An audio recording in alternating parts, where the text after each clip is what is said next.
Hello, friends, fiends, and fellow YouTubers, and welcome to episode 818 of the Daily Comic and Collectible. Today, the collectible of the day is the Hasbro Toys, Marvel Comics, Marvel Legends series, Marvel's 1977 Spider-Man movie, Spider-Man action figure. Armed with a pair of homemade web shooters that allow him to swing from building to building and catch crooks in a massive web, freelance photographer Peter Parker protects New York City as the Amazing Spider-Man.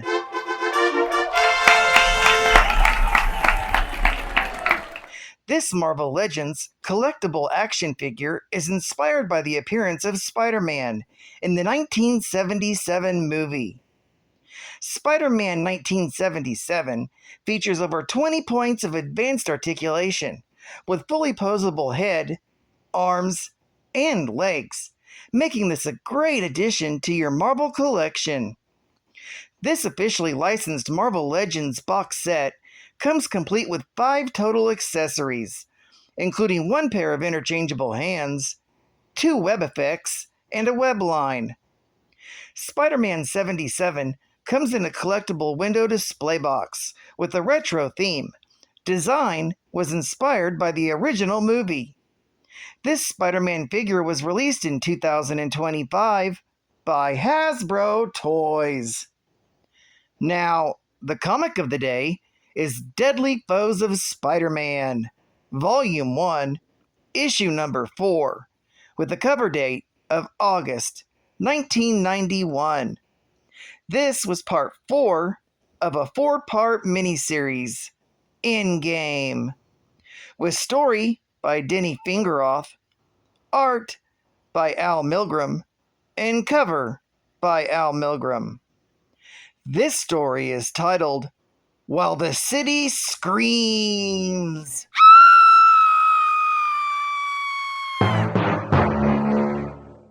The story opens with the sinister syndicate having been broken into 2 factions.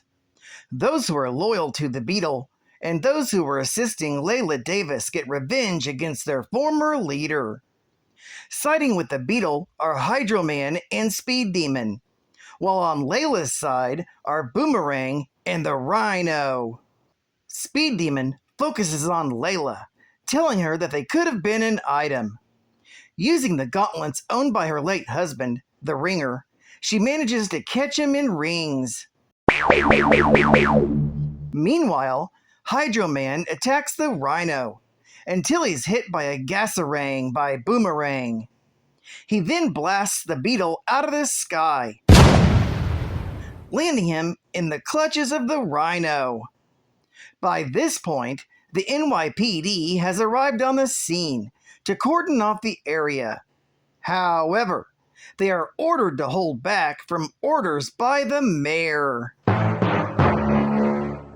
Meanwhile, the RHINO has the Beetle pinned, and Boomerang unmasks him. This is when LEILA Davis reveals to the Beetle that she is the wife of the Ringer, and that she blames Abner for his death.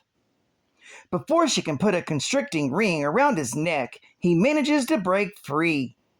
The Boomerang tries to stop the Beetle with a razorang, but misses him. He then makes the Beetle realize that his armor is too damaged for him to be able to flee. However, before LEILA can act, the RHINO stomps his foot in an attempt to stop the Beetle. But it disorients his allies instead. By this time, Speed Demon and Hydro Man recover from the opening salvo. While Speed Demon attacks the RHINO, Hydro Man focuses his attention on Boomerang. The Beetle tries to get away from LEILA by throwing a car at her. She dodges the vehicle and pulls out a gun, deciding that this is the simplest way of killing Abner now that his helmet is off. The battle has been attracting the attention of others, such as Spider-Man, who goes swinging into the city. Meanwhile, the Kingpin gets a report from his assistant that the battle is having an effect on his illegal business operations. The Kingpin is unconcerned as this is all going according to plan. Still reeling from his battle with the Shocker, Spider-Man sees the chaos happening in the streets and doesn't even know where to start.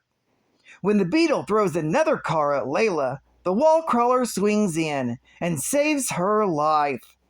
However, when she tries to shoot Jenkins, he webs up the barrel of her gun. Davis leaps to her handbag and puts on her husband's ringer gloves again, but both she and the Beetle are webbed up by Spider-Man. The web-slinger then turns his attention to the fight between the RHINO and Speed Demon.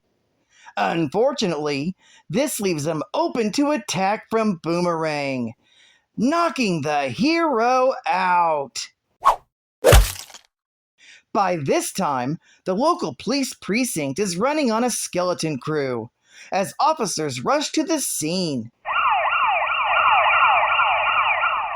Everyone is so preoccupied that nobody notices one of the Kingpin's men, who's entering the building disguised as a police officer. Back at the scene of the battle, Speed Demon decides to retreat, but is tripped up by Spider-Man. By this point, LEILA manages to trap the Beetle in rings and prepares to crush the life out of him. While at the same time, the Kingpin's agent goes into the evidence vault at the police station and copies out some digital records. By this point, Spider-Man has turned things around. After wrapping up Boomerang, the Beetle, and LEILA, the other members of the Syndicate flee. In the aftermath of the battle, Spider-Man realizes that the RHINO is still unaccounted for. At that moment, in the Kingpin's office, the RHINO is being paid for his assistance in the mobster's big scheme. The amount being paid will help the RHINO get his armor surgically removed. After the RHINO has left, the Kingpin reveals to his assistant that he intentionally set the Sinister Syndicate against themselves in order to distract the police long enough for the Kingpin to steal the data he needs. He had hired the RHINO to prolong the battle until the Kingpin's man could complete his operation. He muses about how his plan was nearly foiled by Spider-Man's battle with the Shocker. However, the Kingpin had one of his operatives pretend to be Scourge to frighten the villain away before he could compromise the Kingpin's schemes. 2 weeks later, the RHINO is in a secret lab of the Kingpin in the hopes of getting cured. However, Dr. Peterson, who's in charge, can't remove the RHINO's hide. As the RHINO is leaving, he overhears Peterson admitting that the RHINO could be cured, but the Kingpin forbade it. In response, the RHINO kidnaps Peterson's children as hostages. With no choice, Dr. Peterson goes to Gilding's lab in New Jersey and completes the cure.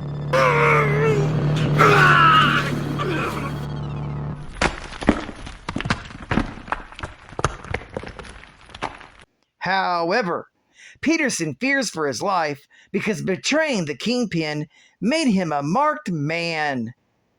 The RHINO says he knows exactly how to deal with this. Later, back in New York, Spider-Man is out searching for the RHINO. He spots Leila's van and swings down to investigate. Inside, he finds Dr. Peterson and his children tied up. There's a note from the RHINO asking Spider-Man to help get them to safety, since the wall crawler owes him for when he saved his life during a previous bank heist. A month later, the RHINO is enjoying his retirement in Mexico City when he hears a knock on the door. He finds a package waiting for him. However, it harmlessly explodes. The RHINO then gets a phone call from the KINGPIN, who reveals that he can find him anywhere, and his betrayal has ended whatever good standing he had with the mobster. Realizing that he has to get back into the game, the RHINO puts in a call to Justin Hammer, looking for a new suit and a job.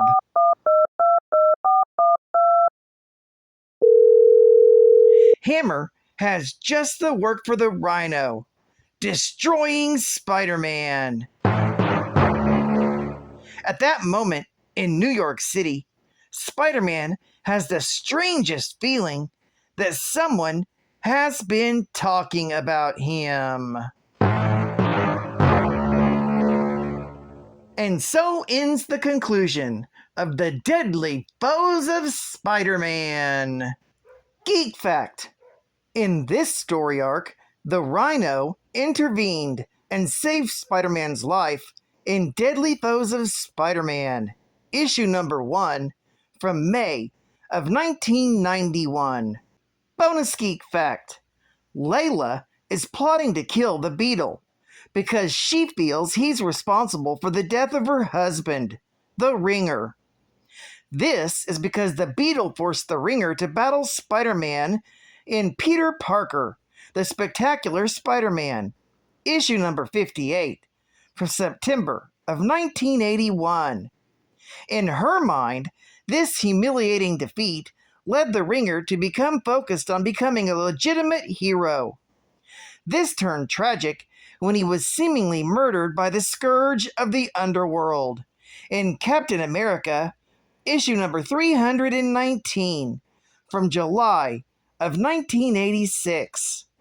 However, unknown to LEILA at the time of this story, the Ringer survived and will resurface in Lethal Foes of Spider-Man, issue number 3, from November of 1993.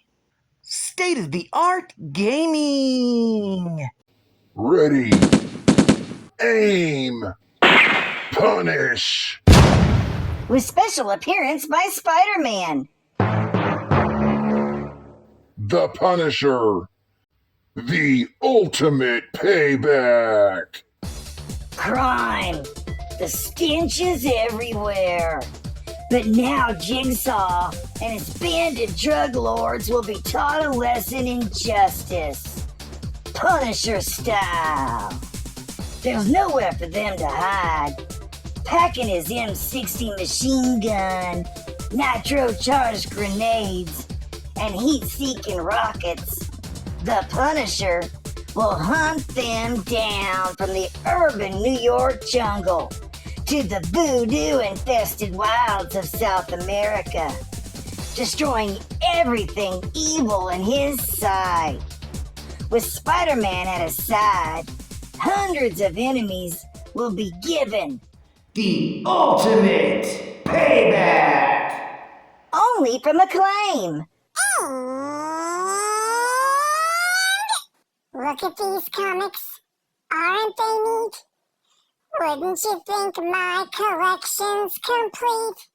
Wouldn't you think I'm a cat who has everything? I've got figures and statues aplenty. I've got comics and Legos galore. You want minifigs? I've got 20. But who cares? No big deal. I want more. I want to be where the comic books are. I want to read and be fact-checking. I want to keep my comics protected in, what do you call them again? Oh, slabs. Up where they fly, can never die. Up where they gain their powers from the sun, wandering free. Wish I could be part of that world. Tough choice, isn't it? My opening Spider-Man action figure was based on Spider-Man, a 1977 American television superhero film that aired on CBS and had a theatrical release outside of the US, which served as a pilot to the 1977 television series titled The Amazing Spider-Man.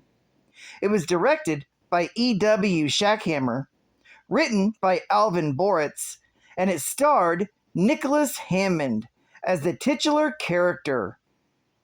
It is the first Spider-Man film released by Columbia Pictures. There were two sequels, Spider-Man Strikes Back and Spider-Man: The Dragon's Challenge, that were released in 1978 and 1981 respectively. The story is about Peter Parker, a freelance photographer for the Daily Bugle, that's bitten by a radioactive spider and discovers he's gained superpowers, which as super strength, agility, and the ability to climb sheer walls and ceilings. When a mysterious guru places people under mind control, including a doctor and lawyer, to rob banks, Peter becomes the costumed hero, Spider-Man, to stop the crook's fiendish scheme. The guru then announces that he will hypnotize 10 New Yorkers, chosen at random, into committing suicide unless the city pays him $50 million, which becomes a Daily Bugle headline. Are you one of the top 10 people? The situation becomes even worse when Peter Parker and his friend Judy are hypnotized into being two of the people to jump from the Empire State Building by week's end. With some luck, Peter is able to break free of the hypnosis and then stop the guru in his tracks. Woo! Well, I'd like to thank you for joining me for another Daily Comic and Collectible, and I hope to see you again Friday. This is KINGPIN Comics Man, and I'll catch you on the flip, Thunder Kitties. Over and out.